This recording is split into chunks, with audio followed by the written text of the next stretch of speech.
An article on commondreams.org dated September 22, 2023, shows Israeli Prime Minister Benjamin Netanyahu holding a map of the new Middle East without Palestine during his September 22, 2023 address to the United Nations General Assembly in New York. That's right, 15 days before the October 7th attack on Israel.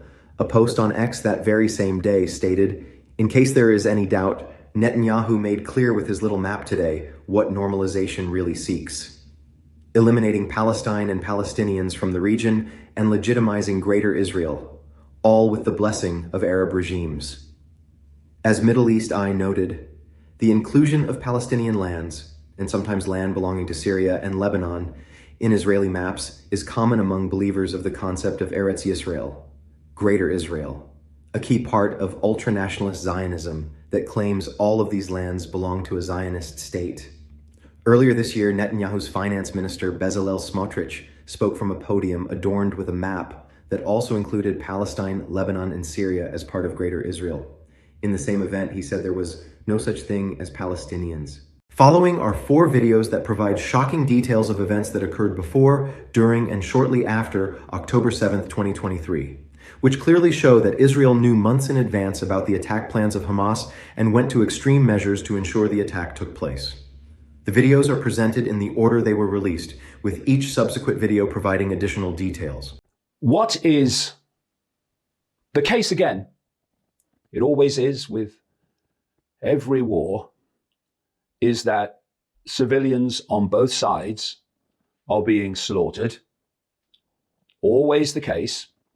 While those that order the slaughtering stay in a safe place. And we have Netanyahu sitting here now pontificating, we're going to do this, we're going to do that. You, mate, are doing nothing. You're sending others to do it like you always do. And the same goes for that which is really behind. Not the window dressing, what is really behind what is known as Hamas. So, first of all, the bottom line. This was not a surprise attack. Oh, yeah, well, they surprised us. Oh, really? Who do you think you're talking to? Bloody idiots? We have the Israeli Defense Forces as one of the most trained and best equipped armies in the world. And we're talking about a very small area in terms of Israel, Gaza. We have Mossad, one of the most sophisticated and widespread intelligence agencies in the world, that make surveillance an art form. It's on the cutting edge. It knows everything that's going on in that area. But somehow, hundreds of Hamas, quote, militants laid siege to Israel, put thousands of rockets into Israel, which they somehow gathered or built or whatever, without Mossad and the IDF having any idea. Oh no, we didn't know about that. We had Hamas operatives coming into Israel on frickin' hang gliders. But they never knew it was coming. We had fighting in all these different areas of Israel, these different locations. But the IDF and Mossad and all the rest of that vast Israeli security network had no idea. Isn't that what they said with 9/11? I'm hearing them saying this is Israel's 9/11. To say they are lying to you is to state the bloody obvious, and we'll get into why. This is a quote from a former IDF soldier who was a border observer. And she worked with the highest level technology available. That's what Israel does. And this is what she said. If a bird came close, we knew. Even a cockroach came to our fence border, we knew. How did 400 Hamas pass through today? The answer is they were allowed to. Was this a surprise attack for the civilian population of Israel? Oh, yes, of course. Was it even a surprise attack for many in the rank and file of the military? But the inner core that's running the show, surprise to them? You must be bloody joking. Ultimately, the same hands are on the tiller of both sides. This is how the world works, and we're seeing a blatant example of it. Now, just look at the history of Hamas, and you will see how much influence, fundamental influence in its creation, came from the Israeli government. So Hamas is hanging the Palestinian civilians out to dry, and the same is happening with the government of Israel. So what did the Israeli government know and when? It's a question almost no one in media is asking, but we are. I'm investigative journalist Ben Swan, and this is Reckoning Israel and Gaza. On October 7th, Hamas was able to carry out its shocking terror attack against Israel, despite Israel's intelligence, military, and security apparatus, commonly considered to be the best in the world. Bearing in mind Israel's incredibly sophisticated and capable defenses and brigades of trained IDF soldiers stationed near the Gaza border, the scale and the operational success of the Al-Aqsa flood attack surprised even Hamas. Hamas representative Ali Baraka explained to the Washington Post the ease with which Israel's entire security apparatus disintegrated, saying, quote, "We were expecting to get a smaller number of hostages and return to Gaza, but the Israeli army collapsed in front of us. What were we to do?" So how did October 7th happen? Well, almost everyone in mainstream media was quick to call it an intelligence failure. The Guardian told its readers on the afternoon of October 7th that Hamas's murderous attack will be remembered as an Israeli intelligence failure for the ages. While the attack was still ongoing, on October 7th, Politico quoted Israel's former deputy national security advisor saying, quote, "It's a failure in terms of intelligence, operationally. It's clear that we were caught totally unprepared by this." And on October 8th, Jonathan Panikoff, former deputy national intelligence officer on the Middle East, who's now at the Atlantic Council think tank, firmly educated the public that, quote, "This was an intelligence failure. It could not be otherwise." In fact, Israeli Prime Minister Benjamin Netanyahu quickly tweeted, then deleted a statement saying that he had absolutely no prior knowledge of this coming attack, saying, quote, "Under no circumstances and at no stage was Prime Minister Netanyahu warned of war intentions on the part of Hamas." The tweet said that before it was promptly deleted. Why did Netanyahu's team delete that tweet? Did he, in fact, have intelligence that there would be an attack by Hamas? Well, the evidence seems to point to only one answer. Yes. Foreign security services, Israeli security services, and the Israeli public all knew that Hamas was planning a violent cross-border incursion where they would attempt to overrun and attack the kibbutz communities in southern Israel, and then take prisoners back to Gaza. And they also knew when. But it happened anyway. 10 days before the attack, and then again 3 days before the attack, Egypt's intelligence officials actually sent repeated warnings to the highest levels of the Israeli government. In one of those warnings, Egypt's premier intelligence minister, General Abbas Kamel, personally called Netanyahu and warned him that Hamas was about to do, quote, "something unusual, a terrible operation." Unnamed Egyptian officials told Ynet News that they were shocked by Netanyahu's indifference to the news. But Israel didn't have to trust or believe Egypt, because actually most of the warnings of the October 7th attack came from Israeli civilians and the Israeli military itself. The civilians and soldiers who brought these emergency warnings to the military were ignored, and in some cases, strangely enough, threatened with legal action. So let's go all the way back to 2022 and then work our way forward to the days before the October 7th attacks. In 2022, the IDF, through confidential sources or spies in Gaza, actually obtained the detailed Hamas Al-Aqsa flood attack plans. Codenamed Jericho Wall by Israel, that incursion plan called for a barrage of rockets to begin the attack, and then for gunmen to pour into Israel en masse via paragliders, on motorcycles, and on foot, and then take hostages back into Gaza. All of it, every bit of that, happened on October 7th. Hamas followed its own blueprints that Israel already had in its possession with shocking precision. So Israel literally had the attack blueprints. But were they taken seriously by the IDF? Again, yes. The plans were diligently studied. In fact, a presentation on the planned attack was given to senior officers in the IDF's Gaza division. The presentation concluded with this sentence, quote, "This invasion constitutes the gravest threat that IDF forces are facing in the defense of Israel." So in response to all of this, did Israel's intelligence apparatus actually enhance or beef up their surveillance of the Hamas militants along the Gaza border? Well, actually, not only is the answer no, but stunningly, they did the exact opposite. They decided to entirely stop monitoring Hamas's handheld radio traffic because they saw it as a waste of effort.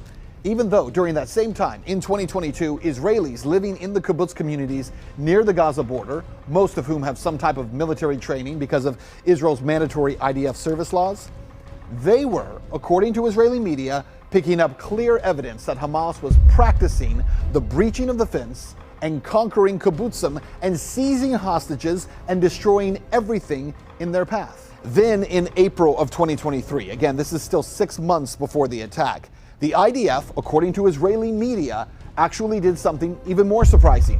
They restricted the ability of Israeli citizens living along the border to monitor Hamas's wireless traffic. In September of 2023, that's less than a month before the attack, the head of the IDF's Devil's Advocate intelligence unit, which challenges prevailing narratives within Israel's military, twice alerted senior decision makers in both the army and the political spheres about Hamas's plans for a large-scale cross-border military operation. He reiterated those warnings in person at intelligence branch strategic assessment sessions on September 26th and September 27th. This is just days before the attack. During this period, again, just days before the Al-Aqsa flood attack, Israeli civilians residing in the kibbutzim near the Gaza border were witnessing with their own eyes and ears constant and enormous Hamas training exercises. The army reportedly turned a blind eye. One of these Israelis, Ben Shoshan, worked as a tour guide in the southeastern Israeli region surrounding Gaza. In a radio interview just days before October 7th, she remarked, quote, "Hamas has been training for weeks right up against the border, sometimes in massive numbers. I tried to warn the officers, but they told me I didn't know anything and that I was safe." On October 3rd, a journalist for Israeli Public Radio tweeted and made crystal clear that the bizarre and violent Hamas drills that were taking place on the Gaza side of the border were evident to everyone who was living alongside that border, including the Israeli military. The Islamic Jihad organization started noisy exercises very close to the border, with missile launches, simulating breaking into Israel and kidnapping soldiers. Didi Fold, a resident of Netiv Hatara, said, "It was significantly closer than previous times. The children wake up and they ask what's going on. There are explosions, booms. It is not similar to previous exercises." So it was clear to everyone that Hamas wasn't only planning to do something horrible, but it was also clear exactly what that horrible and evil thing was. According to a female IDF soldier who spoke to Israel's Channel 12 news program, she was constantly trying to warn her superiors about the gravity of the Hamas training exercises. And she was threatened with legal action, saying, quote, "We were told that if we continue to harass on this issue, you will stand trial." So, Egypt knew, the Israeli military knew, and the Israeli civilians knew. And yet 2 days before October 7th, the Israeli military took 2 entire commando brigades, that's around 100 soldiers, away from the soon-to-be breached locations of the Gaza border and sent them to the other side of the country, to the West Bank village of Huwara. Despite no Hamas presence being in Huwara, and despite there being giant Israeli dance parties taking place right along the same border fence where violent, escalating, and obvious Hamas drills of breaching and kidnapping were taking place. Does this make any sense? And have you heard about these dance parties? Because it turns out there's bizarre and inexplicable narratives surrounding the planning of these now infamous dance parties in Israel along the Gaza border. What had not been widely reported is the fact that there were actually two back-to-back dance parties in Kibbutz Riyam, which is also the location of the IDF's Gaza division, and it's only 3 miles from the Gaza border. The first party, planned months in advance, was a party called the Unity Festival. It took place on October 5th and 6th. Then the Nova Festival, the October 7th party, was actually added last minute, only a few days in advance of the event. So for obvious reasons, any significantly large gatherings on the Israeli side of the border with Gaza require Israeli military approval. Again, this is a part of the story that virtually no American media network will talk about. According to Israeli media reports, Lieutenant Colonel Sahir Fogel, an operations officer at the IDF's Gaza division, opposed the approval of the Nova Party based on a couple of things: the last-minute nature of its event application, the intensifying Hamas drills at the border, and because if something were to happen, more soldiers were on holiday. It was the Jewish holiday of Sukkot. The lieutenant colonel explained his opposition to the party's approval to his superiors, and he was instructed to allow the event to happen. Israeli newspaper Haaretz reported that other Gaza division officers privately told of irregular conduct and pressure surrounding the approval of that party. In February of 2024, Elkanah Fetterman, the head of security of the Nova Festival, gave an interview to Israel's Channel 14 where he made a statement that has not been reported on by any American media. He said this, quote, "I had a guard at the festival who had served in the Riyam division near the Gaza border. And a week before the festival, he sent me a voice message, basically warning me, saying, quote, Elkanah, something is going to happen over Sukkot. I just wanted to let you know there were a lot of warnings. I passed the voice message on to the local IDF officials, and they told me everything was all right." After the attack, Fetterman called his friend in the IDF and asked him exactly what he knew, saying, quote, "You were speaking in codes. Tell me exactly what they showed you." He told me, "Elkanah, they told me there was going to be an invasion and that they were planning to take over settlements. I just wasn't allowed to tell you that." And that's what happened. If he knew what he knew, a driver on the Gaza border, what did those above him know? Because he is a small screw in the system, end quote. The Hamas attacks were violent and brutal, and they've been likened to tragic events such as the September 11th attacks or even the Holocaust, which makes it strange that Benjamin Netanyahu and members of his party have at times described these attacks as somewhat of a political gift. Nassim Vaturi, a member of Netanyahu's party in the Knesset, referred to the attack as sort of a gift from God because they are being used to justify the current ongoing war, stating, quote, "We were meant to fight this war against Hamas, as is happening now, and luckily for us, it came from the heavens." Well, back in January, Israeli Prime Minister Benjamin Netanyahu explained that Israel did not have the domestic or international support to invade or destroy Gaza. He said the October 7th Hamas attack solved both of those problems for him. Listen to this. "We couldn't get the domestic consensus to make such a definitive solution to the problem of Hamas. That is, no one would agree across the Israeli public to go in and basically destroy Hamas, go throughout Gaza and destroy Hamas. We didn't have the international consensus either. Nobody would understand why are we doing it. Both conditions were created because of the Hamas savage attack on Israel on October 7th. All of this information has been reported in isolation and without context.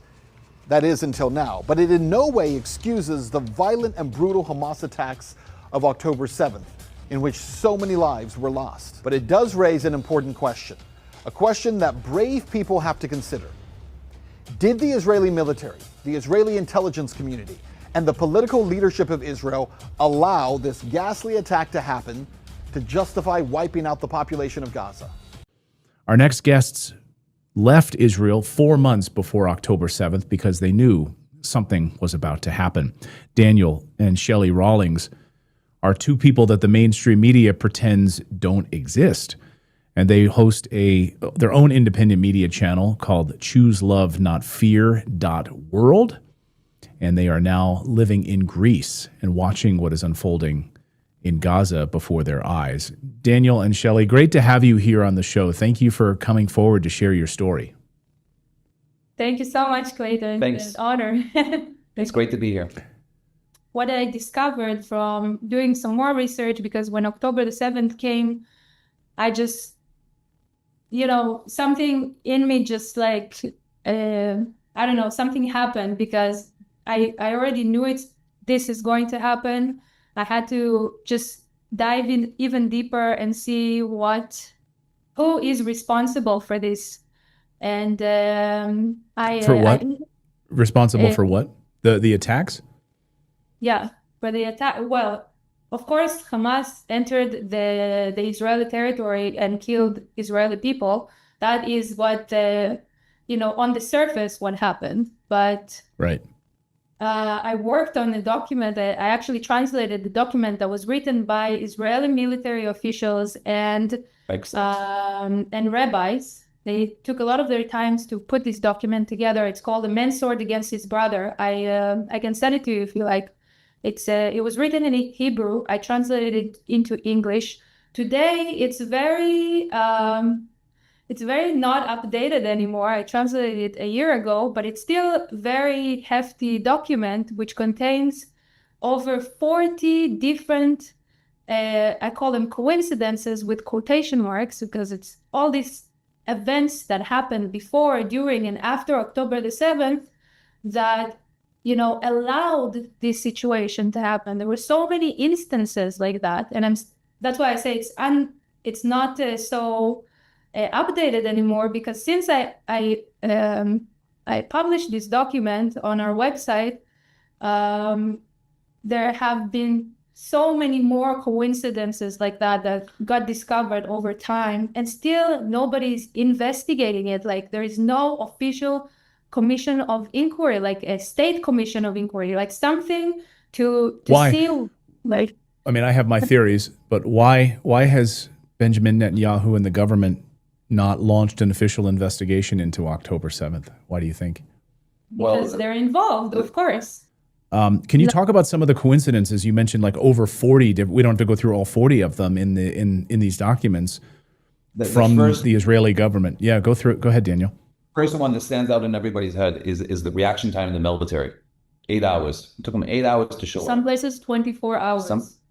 24 hours. We're talking about a country the size of New Jersey, the whole country. So, and you have bases everywhere. To mobilize, it should not be a problem. To mobilize people in like half an hour, 20 minutes, there's this big base right outside of Gaza is a huge base, like the whole base, like it's crazy. So it took them 8 hours to have a reaction, basically.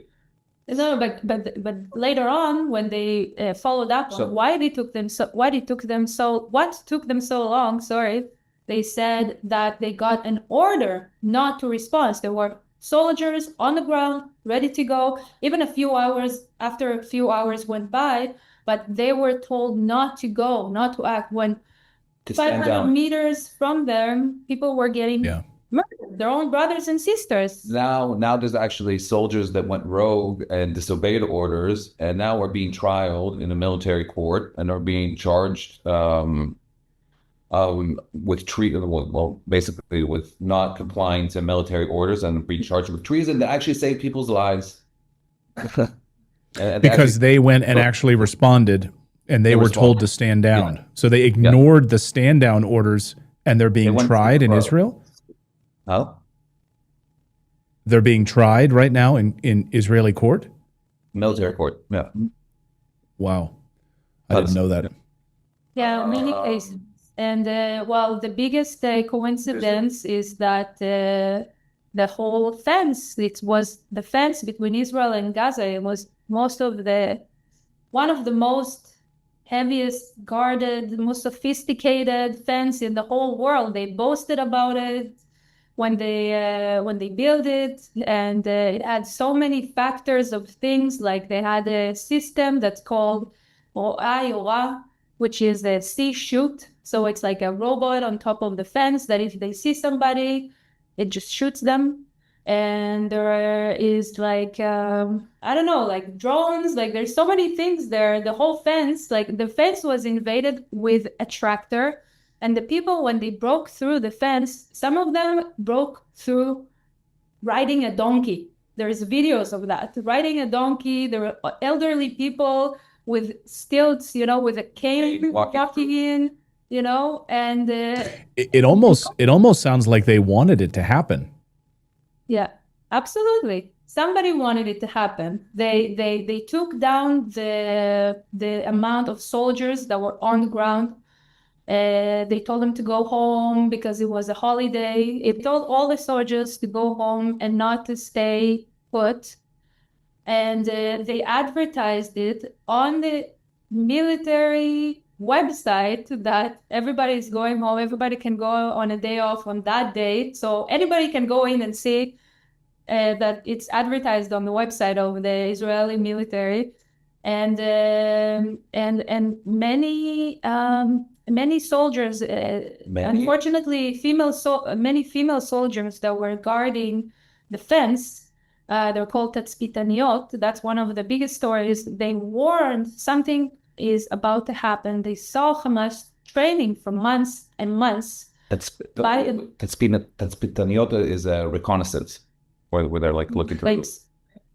Yeah. So Daniel, I'm sorry. So these soldiers had reported for months that they saw Hamas preparing and training and readying something.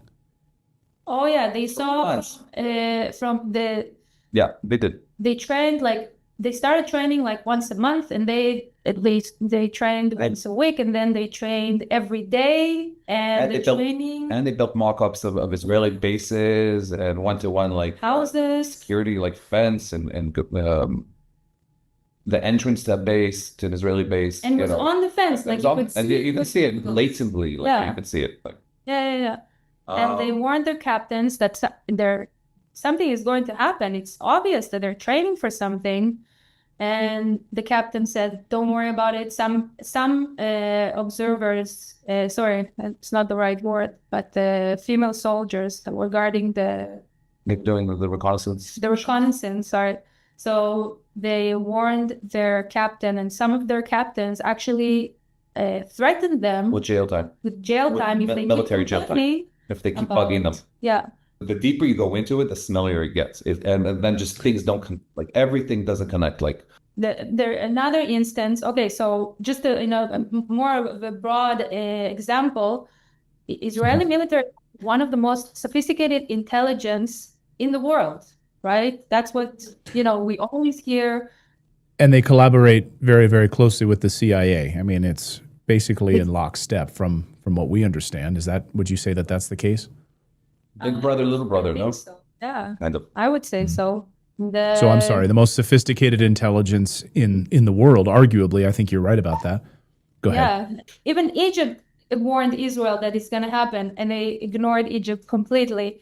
So many things were ignored. It's unbelievable. You have to be insane to believe that it wasn't treason at this point. If you know all the failures, if you have the list of the failures or coincidences, whatever, in front of you, it's too amazing to believe that it wasn't done intentionally.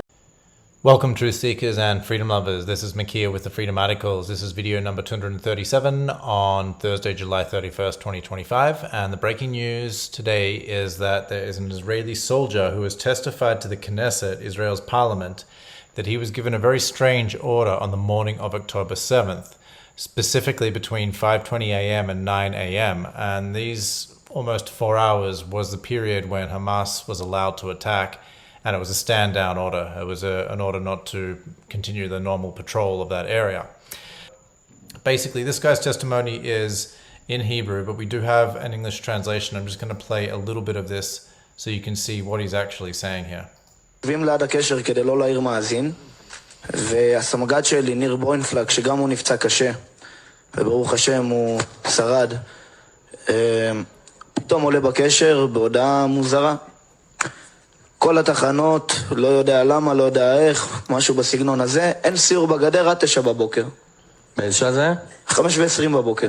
כל תחנות נשארים כאן משנה, אז מבחינת קרקע ואויב אין לנו דברים משמעותיים. מבחינת כוחותינו יצאה הנחיה מהחטיבה שעד השעה 9 בבוקר מול הערכת המצב, אף כלי לא מגיע לבורמה. ואני חוזר שוב, עד 9 בבוקר ואל מול הערכת המצב, אף כלי לא יורד לבורמה. Okay, so his supervisor gets an order saying no patrols, no vehicles going down to Burma.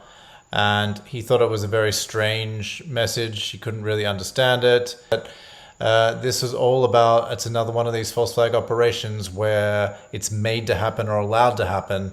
There's often a blurring of the lines between those two things. But the people high up knew this was happening, and so they have to remove the ordinary defensive procedures, the standard operating procedures that would have stopped something like this or would have made it not so bad. But they wanted it to be bad. They wanted a lot of people killed because it was the excuse they needed to launch the genocide of Gaza. There's an article on The Cradle that goes into more depth with this guy's testimony and the implications of it. His name is Shalom Sheetrit. And I'm sure that he's not the only one that saw something weird and something off that didn't make sense about what happened that morning with all the Hamas fighters being allowed in so easily past one of the most technologically defended fences or gates of walls in the entire world. And the stand down order for 6 or 7 hours where there was basically no Israeli military response to Hamas fighters just wandering around inside of Israeli territory. And then just as a reminder, we did have several admissions from people high up in Israel, in the Israeli military. We had this guy, Colonel Nof Erez, who said that there was the Hannibal Directive given, which means that the Israeli army is going to kill its own citizens to prevent them being taken captive or hostage. And the initial figure was 1,400. That got downgraded to 1,200 people that died that day. But we know that Israel was probably responsible for around 2/3 of it, if not more. And this was just basically an indiscriminate firing upon anyone there, whether they were civilian or military, Israeli or Palestinian. It didn't matter. They were just getting the body count up and killing them. And it actually leads on, this whole story about this testimony of this soldier leads on to another story that just came out. This didn't just came out, but this just came to my attention. This is actually from 2023 in December. It says, recent investigation by Israeli Channel 12, featuring accounts from settlers, affirms that Israeli tanks were situated inside the Be'eri settlement on October 7th. The investigation reveals that they targeted houses, even when dozens of people were inside. So yeah, Hamas does not have an air force or tanks. So if there's tanks in this area, they have to belong to the Israeli military. There's no one else around that they would belong to. And so when the tanks are firing on people in here, that is the Israeli military firing on people there, its own citizens.